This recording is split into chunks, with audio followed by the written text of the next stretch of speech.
Minecraft, a sandbox game presenting the player with vast oceans and biomes packed with resources and creatures from hostile creepers. Okay, you gotta hear me out. The creepers, they were literally worshipped by the ancient builders. Yeah, right. So back to what I was saying. The Endermen already had the properties of teleportation, but when they get killed, like they drop an Ender Pearl. So when the plague happens, which is Herobrine is literally not just that they effectively kill the Enderman. Also, he's always the Ender Dragon is the player's son. Yeah, so let's step back. Is there even lore to this game? I say yes, but let's look at some things first. For discussion purposes, I will only be talking about vanilla and regular Minecraft original. I will not be including any ARGs, fan-based stories, Minecraft dungeons, or Minecraft story mode.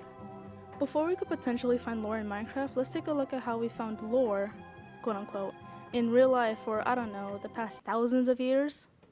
In real life, we know that there were people before us, history, civilizations, and now extinct animals. All because of ruins, artifacts, documents, bones, and etc. that we find in the planet. We analyze these things and ask ourselves questions like, where did it come from, why was it here, and what did we use it from? Even what century it could have been from. Every creation has a creator. That's why when we are presented with information, we try to find out what happened and piece together the pieces. That's what I like to call lore. Let's apply the same logic to Minecraft. Minecraft has and always will be a sandbox game. Since the demo versions, there have been 25 biomes, 84 mobs, and over 1,000 unique blocks added. But there are also ruins and structures added like well, let's see here.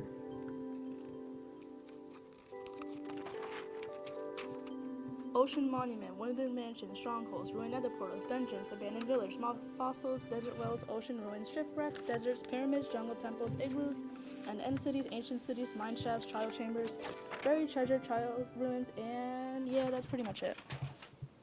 Most, if not all of these structures contain loot tables, which are essentially what possible items you can find in different places. For example, in mine shafts you can find minecarts filled with glowberries, a fruit that grows in the ground. Finding these calls people to ask themselves questions. One conclusion can be that whoever built the mine shafts were using glowberries as a source of food. Glowberries are just one example. There are many items that are cross-referenced to different loot tables. When you look at the items, the majority of them have the same survival or civilization purposes. The fact that we can find saddles in both desert temples and nether fortresses suggests that civilization that built these long ago used them to ride something. It aligns with the mechanics of the game to be able to ride both camels found in deserts and the striders found in lava lakes in the nether fortresses and nether.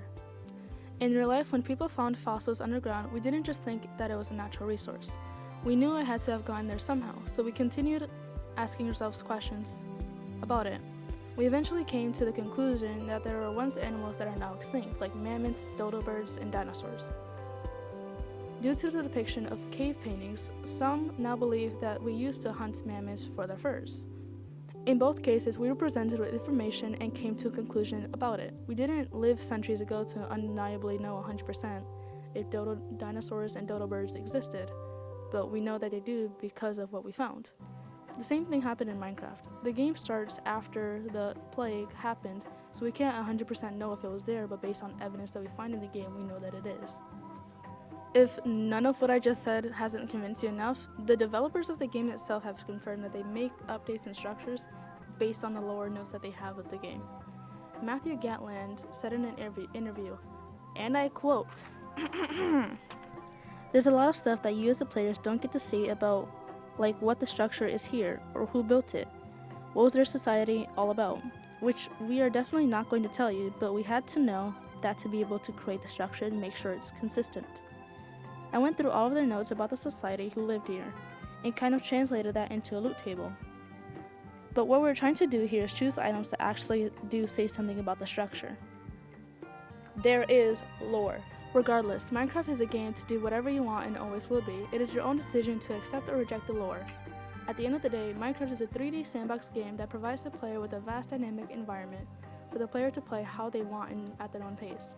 It is alright to think that there is no lore or that it doesn't even matter. Everyone is entitled to their own opinions, even if it's wrong.